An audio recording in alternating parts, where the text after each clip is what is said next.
Integrating active learning approaches in language learning. Language learning encompasses the development of the macro skills. These are reading, writing, listening, speaking, and viewing. The concern of the language teacher is how to teach these skills in a holistic manner, as these skills complement each other when used by people in communicating. Ang tanong, maari bang pagsamasamahin ang dalawa o tatlong macro skills na ito sa isang learning activity? Ang sagot, yes. However, nakadepende ito sa approach na gagamitin ng language teacher sa facilitation ng development ng learning competencies sa language classroom.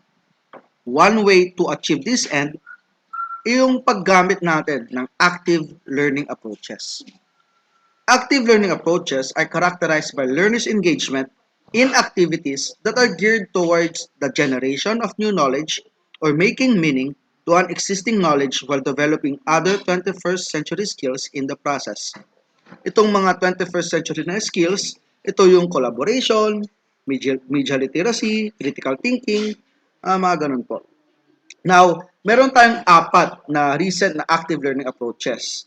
Ito yung InquiryBased Learning, Research-Based Learning, ProblemBased Learning, and ProjectBased Learning.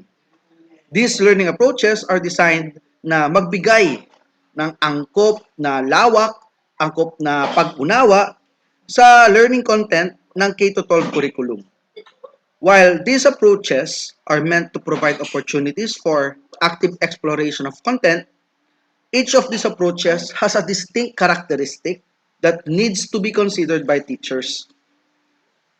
Ginagawa ito upang magawa natin, makuha natin yung learning competencies na kailangan natin na makamit, especially sa language teaching.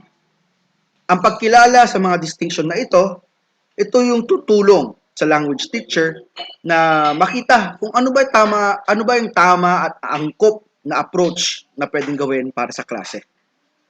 Central to active learning approaches is the construction of framing questions that will guide the learners in their investigation either on a specific topic or unit. Investigations become more meaningful when these are related to real-life experiences or real-world issues or problems. As learners become active participants in the process of generating new knowledge, technology, whether digital or non-digital, plays an important role in the utilization of these active learning approaches. Role ng teacher na ma-ensure yung appropriateness at relevance ng tools na ito para sa development ng learning competencies. Aside from learning language skills, it is also important to train learners of their responsibilities as they engage in digital learning activities and enable them to discriminate digital tools that are useful in enhancing their knowledge of the content of investigation. Inquiry, in its simplest definition, ito yung process ng pagtatanong of asking questions. No? Guys, napakahalaga ng pagtatanong. Dahil sa pagtatanong natin, no, madaming tayong development sa society natin. No? It continues to usher the study of so many fields that enable various scientists and experts to provide solutions to emerging issues affecting the society in general. Sa classroom, no, the process of inquiry is a basic learning activity that every teacher is expected to facilitate. The development of the ability to ask among learners is basic in the age of the Fourth Industrial Revolution. According to the Future of Jobs report during the World Economic Forum, the top 3 of the 10 skills needed in this age are complex problem solving, critical thinking, and creativity. Gray, in his research in 2016, would say that these 3 skills will start from the process of asking. Inquiry-based learning as an approach It involves the tasks requiring learners' active participation in finding answers to curricular questions. The questions can run from very specific simple questions to more complex questions in relation to the curriculum. Learners are given opportunities to engage in self-regulated activities as they pursue their investigation. Using this in the language classroom can facilitate the development of communication skills as it involves activities such as writing questions, deliberating on ways of finding answers to curricular questions, and presenting outputs as evidence of inquiry among others. This approach encourages students to work together in accomplishing their tasks. Sounds familiar mga kaibigan? Isn't it that I just described the basic ways on how to conduct your research? The process of inquiry starts from a question aligned to a content standard in the K-12 curriculum for English. Investigation proceeds using various sources of information and presentation of outputs of the student using a productivity tool.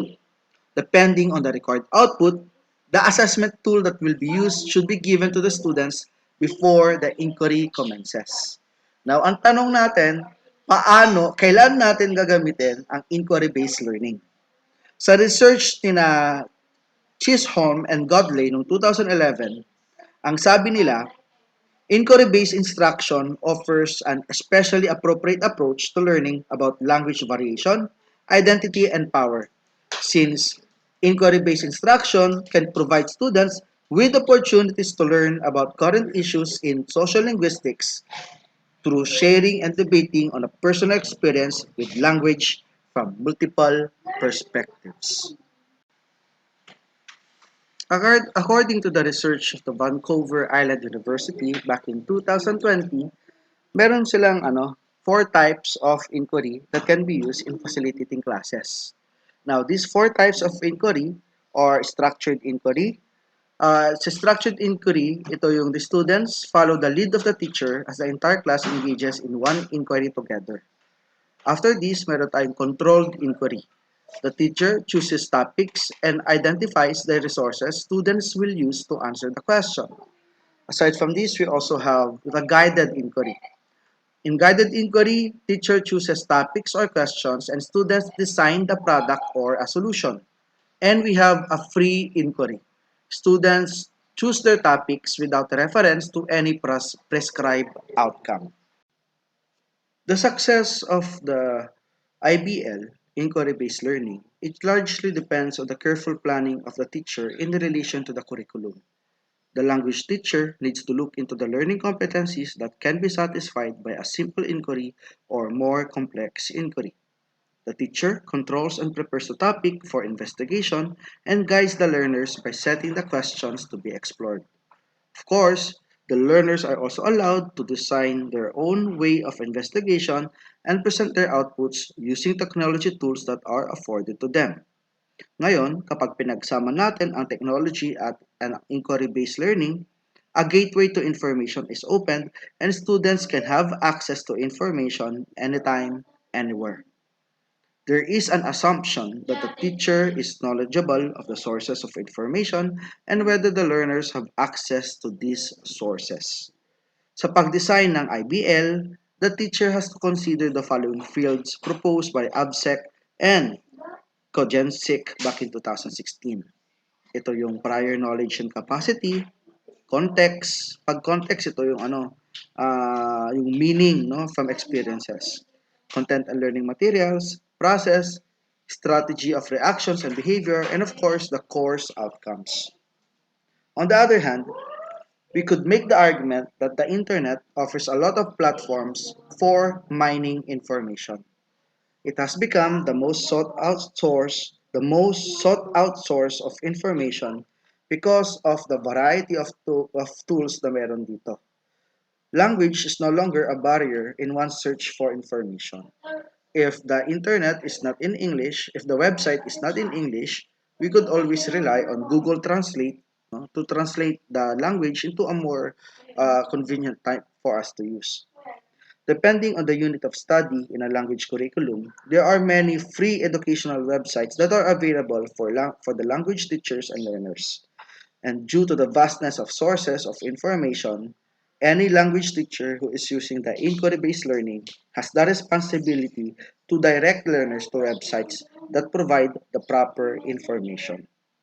The technology tools that are made available for the learners, whether it is online or offline, should support the object of inquiry, which is aligned to the learning competencies in the K-12 language curriculum.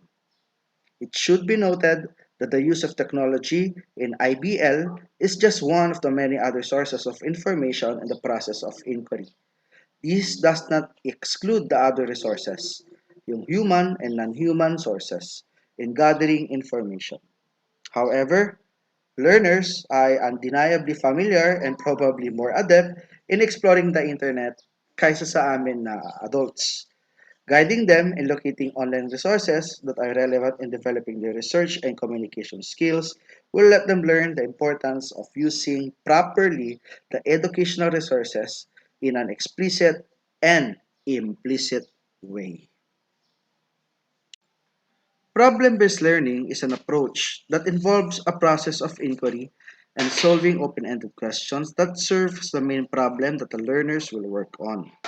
The type of questions given is focused on a specific content standard in its application to real-life issues. It also requires more than one solution or answer. Learners are engaged in a collaborative task as they work towards the solution of the problem. This learning activity is done in small groups with each member assigned a certain task to accomplish. In the process of engaging in PBL, they learn several skills such as problem solving, communicating, research, among others, which are essential in the workplace. The end goal of problem based learning is to ensure that the target, the learning competencies, are achieved in the process. Ali, back in 2009, described problem-based learning as a process that is used to identify problems with a scenario to increase knowledge and understanding. She proposed the following five principles of problem-based learning that may be considered by teachers in planning or using the approach. 1. It is a power of independent and self-directed learning. 2. Learning happens in a group and the teacher is a facilitator. 3. All groups have to participate equally. 4. Students learn about motivation, teamwork, problem solving, and engagement with the task. 5. Materials such as data, photographs, articles can be used to solve the problem. Law in 2009 proposed a six-stage process used in the adoption of online problem-based learning. Number 1 is identifying the problem. Current issues that do not have just one answer or one definite solution must be seen. 2. Brainstorming. There should be a generation of ideas. We should tackle the problem through self-directed questioning and we should arouse the students' intrinsic motivation. 3. Collecting and analyzing the information. The group members must be assigned to collect information and they should post what they found and what they learned. Collaborative collection of useful information is very much appreciated. 4. Synthesizing of information. Solving the problem through synthesize relevant data or knowledge building. 5. Co-building of knowledge. There should be a presentation of the solution to the learning problem or issue. And refining the outcomes. There should be a feedback mechanism and suggestion by the instructor or by the other classmates to help the students improve. And they should learn from other groups' presentation as well. Several studies have revealed positive impacts of problem-based learning on learners as they engage in the process. Among these are the following. We have the study conducted by Gufron and Ermawati in 2018, wherein they would say that the following are the benefits of problem-based learning. Number 1, promotes self-confidence and motivation. Number 2, reduces students' nervousness during the learning process. Number 3, increases students' responsibility in learning. Number 4, make students easily learn the material through sharing of ideas. Number 5, promotes problem-solving skills. Number 6, promotes self-directed learning. Number 7, promotes active learning. Number 8, makes students explore many learning resources. Number 9, makes students develop positive attitude towards learning. We also have the research of Baresh, Ali, and Darmi in 2019, wherein they would say number one, enhances fluency in communication. Number two, improves grammar. Number three, increases comprehension. Number four, enhances good pronunciations and intonations. Number five, enhances self-confidence. And number six, increases range of vocabulary. The study of Lean in 2017 revealed statistically that problem-based learning participants showed more improvement in their reading comprehension than the non-PBL participants. The study further looked into the problem-based learning in English learning attitudes of the two groups and found that the PBL participants' motivation intensity, their desire to learn English, and communication inside and outside the classroom were significantly higher than those of the participants of the non-PBL group. The research also found that the PBL participants' active English learning attitudes are significantly related to their reading comprehension. The acceptability of PBL as an approach to teaching and learning does not only involve the learners but also the teachers. In the study of Marcus et al. Back in 2019, they sought to establish the teachers' attitudes on the problem-based teaching of literature. Their data revealed that PBL is an acceptable methodological system because they saw greater interest and activity of students, development of students' critical thinking and communication skills, encouraging curiosity and exploratory thinking, developing love of reading, and developing the skills of connecting teaching topics. The role of technology. Now, the question is, how could we integrate technology in the PBL activity? As the learners embark on an open-ended question collaboratively, there are a number of free online tools that they can use from the commencement of the task to its completion, especially that some of the group tasks will be done outside the regular class hours. These online tools will allow the learners to be actively connected and engaged in a group task while monitoring their own contributions. The teacher, acting as facilitator, may also have the opportunity to look into the activities of each learner, thereby enabling him or her to give feedback at any stage of the problem-based activity. Bauer, Hedberg, and Kuswara in 2010 stressed that technology is simply the mediator for collaboration and representation, and that it is the type of tasks and thinking processes in which students engage that determine the quality of learning. The internet has opportunities for problem-based learning that can be utilized by the learners to accomplish their tasks. Web 2.0 technologies are characterized by collaboration, sharing, and networking. These may facilitate and enhance PBL activities as said by Tamboris et al. In 2012. In the study of Kung in 2018, it was found that advanced language learners have positive perception about the use of Web 2.0 technology in writing instruction. Productivity tools such as those for writing, presentations, spreadsheets, calendars, organizers, citations, and others are also available to assist learners and teachers in accomplishing required tasks and output from a PVL activity. There are free tools that can be downloaded for mobile phones, laptops, or desktops. An example of which are the applications from Google. Before using or recommending these tools to learners, it is important that teachers take note or try out the tools first to be familiar with the most appropriate tool for the PBL activity. Bago man magbigay ng bagong programa, bagong application, dapat ay tinetesting muna natin para masigurado natin na hindi tayo napapahiya sa mga learners. When using PBL, the learning competencies must be the primary consideration together with the content and performance standards before the technology integration. As soon as these are in place, the statement of learning outcomes in the learning plan must be stated in behavioral and measurable terms. PBL is about developing higher order thinking skills. Therefore, the taxonomy of objectives should be utilized to ensure that you are targeting the required outcomes. We must use the revised Bloom's taxonomy by Anderson and Krathwohl in creating our own learning outcomes. Project-based learning is an approach that has evolved as a teaching method that engages learners in a series of planned tasks resulting to the generation of solutions to real-world problems.